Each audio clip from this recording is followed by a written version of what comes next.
Wives, submit to your husband. For me to submit to him? Yeah, right.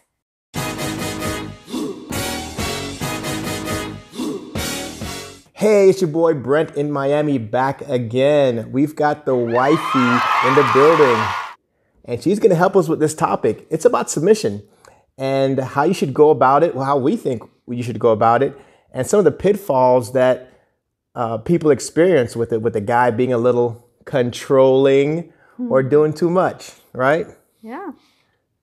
All right, so let's get into it. All right, so I'm going to hop over to my other side so we get a clean shot. And we'll get into discussion. All right. So, Jennifer, talk about submission. When we start talking about it, the Bible, everybody's going to bring up the Bible says, "Wives, submit to your husbands as to the Lord, for the husband is the head of the wife, as Christ is the head of the church, his body and himself, its Savior." And it continues on, but you guys get the point. Now, that comes with caveats. Okay, what do you think? When it says that a man is or a woman is supposed to submit to their husband, yes, and that is true. But men need to be a man we're submitting to. And that is not being controlling the wife, telling her what she can spend her money on and what she can't.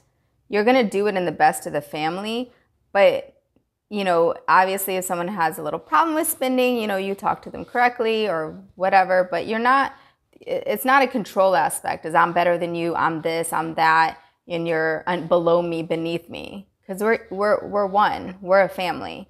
Right. But at the end of the day, the man is the protector of our family. Right, so I was thinking about a picture, and this is what I was thinking about, Jennifer. I was thinking about a man holding the umbrella, and he's holding the umbrella over his wife and his children, and he's getting wet. That's the analogy that I'm seeing as submitting. Okay, the wife is submitting to her husband. She trusts her husband to hold the umbrella. The husband is now putting himself last and taking care of the family, making sure the wife and the kids don't get wet. Because God has the umbrella over the husband. Exactly. So husbands, it's a position, not better than your wives. You are given this position to not abuse, not control your woman. You're here to guide the family, protect the family in biblical, godlike fashion. As men, we have a responsibility to do that. Yes. At the end of the day, when the man is home, we should feel safe. And when my husband has to travel, being home alone at night, it's a little scary. Even though we're protected or whatever, it's just knowing that, God forbid something happens now, it's all on me. And I don't have my husband there to protect us. I have to be the protector, and it's scary. It really is. Right. And guys, we are born to do this. If somebody breaks in the house, I'm the first one taking all the bullets, doing what I have to do, or giving all the bullets. But anyway, that's a different subject. We've got to take care of our wives, and not just protecting them from physical things, but protect them from things out in the world as well. You don't want your wife to cry. You don't want your kids to cry. You protect them from all things, not just of that. You protect them from being homeless.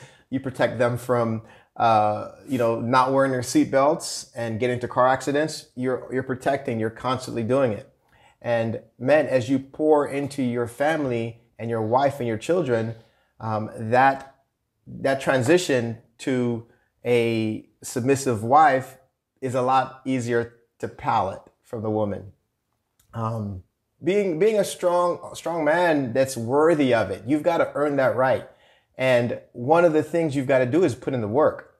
All right. You've got to go to school, get your degrees, try, get your career going, be established, have health insurance. All these things women look for when they're picking a mate and a guy to submit to. A lot of the world today is that there is no good guidance at home. There's, unfortunately having broken families and single mothers, and we lack sometimes of that. So let's talk about submission, like leading and following. So I owned a studio in downtown Miami for 10 years, and I taught salsa. And basically, it's the language of dance. One person leads and one person follows. That's the only way dancing works. When both people try to lead, it doesn't work. And both people try to follow, it doesn't work. Now, you're saying, well, how can you relate this to life? So when the guy approaches the girl to dance, she trusts him that he will lead her correctly. And she enjoys herself the better he leads her and the more clear he is in his direction. Now, to get there, that guy had to put a lot of work in the dance studio and practice to be able to get there. And so does the girl. But the guy has to put a lot more work because he is leading. He's controlling his body, his feet, her body, her positioning. So, I mean, it's a lot, the parallels. One person leads and one person follows. But as a guy, when you're dancing, you want the girl to have the experience. So you're paying attention to her cues. You're understanding her body. You're looking at if she's smiling. You want to make her happy. You want to, you want to provide for her on the dance floor. That's the best feeling is after you dance with a girl and she tells you, wow, that was a nice dance. She was not trying to hook up with you, but as an artist, she said, wow, that was really good. I enjoyed myself. And if you can carry that kind of philosophy into leading a woman in your life, you've put in all the hard work, you've practiced, you've trained, you're polite, you're genuine, and you know what you're doing, then it'll transfer into your relationship. All right. So we're going to give you a little bit of that. All right. Right now, we're going to give you a little bit of this following and leading, the parallels between salsa and life. All right. This is how we met. This is how we met. Okay. Salsa That's part of our dancing. story. All right. So we'll use this camera right here. So babe, come over here. All right.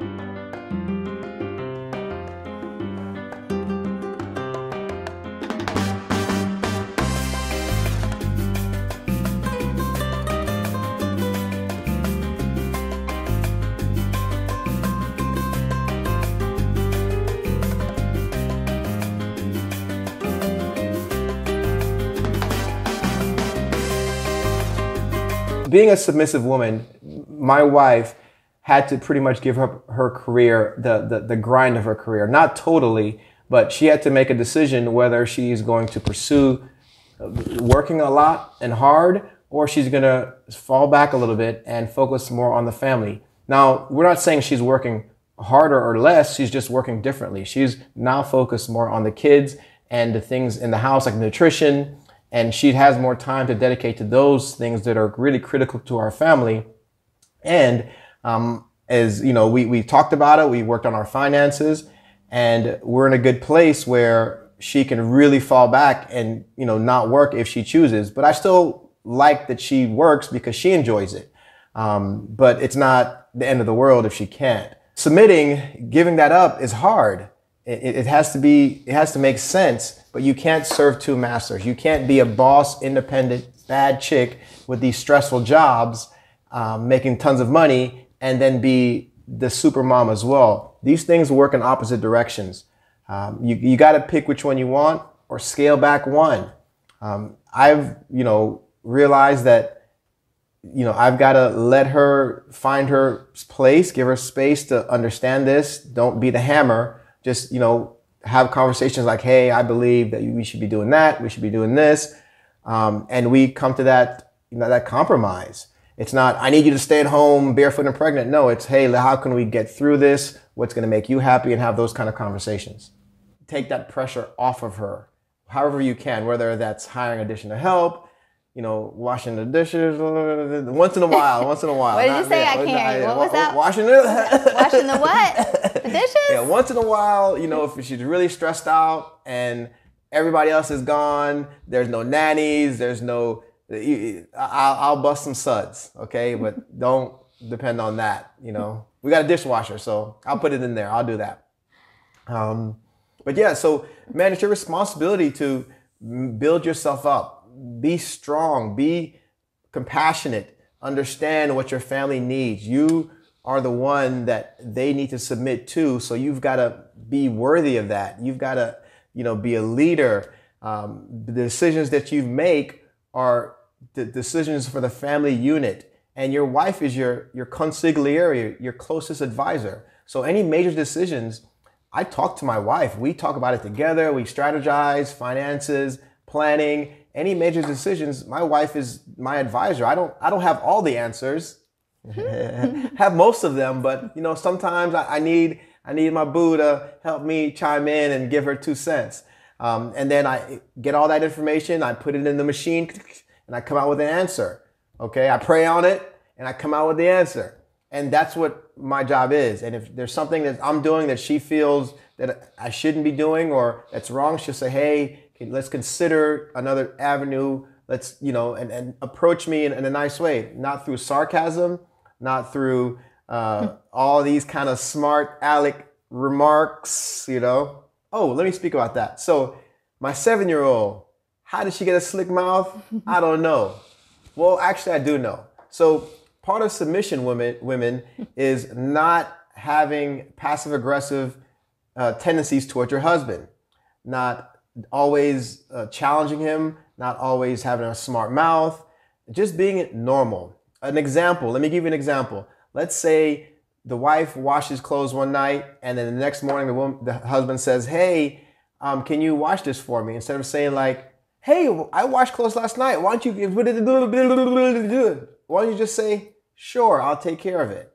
That goes a long way than doing all this, that, and the third, okay? He watched that on a video. I watched that on the video and I'm just replying, I'm just that. But she was spitting fire. Like these little challenges and jockey for position. The Bible actually says your wife will rise up against you, okay? It says that somewhere in there. I don't know. But, that's human nature. And your wife, she's going to challenge you in things. And you've got to be able to hold it together and lead the family with that challenge. Okay? You're going to be tested. Women have smart mouths. Yes, we do. Okay? and we have to just chill, just be normal. Like, I don't want my 7-year-old with a smart mouth. And she learned it from her mom. That's what it is. So we got to cut that out. Sometimes we just have to because we don't have time. Yeah. Usually we have smart mouths because we're annoyed. Okay, right. But you guys, right? But no, smart mouths is like, are you serious? Like, just like, no, do you see that I'm rocking the baby doing this, and you're gonna ask me, hey, do you mind doing that? Yeah, but people don't do it on purpose. I don't think guys do it on purpose with any. And we don't do it on purpose either. Yes, you do. It's a conscious effort to have a smart mouth. No, yes. It just comes out because it's like, duh. It's subconscious that we ask you for something, you're busy. We just watching the game. Can I get a beer? Yeah. And you're like, pay attention. Whoa. So pay attention. I don't even know what we're talking about.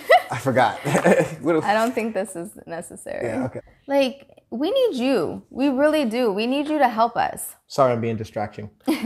We've got to get the kids, so let's go do that, and then we'll come back. It's 3:15? Yeah, let's go get the kids, and we'll be right back. We'll be right back. Bye.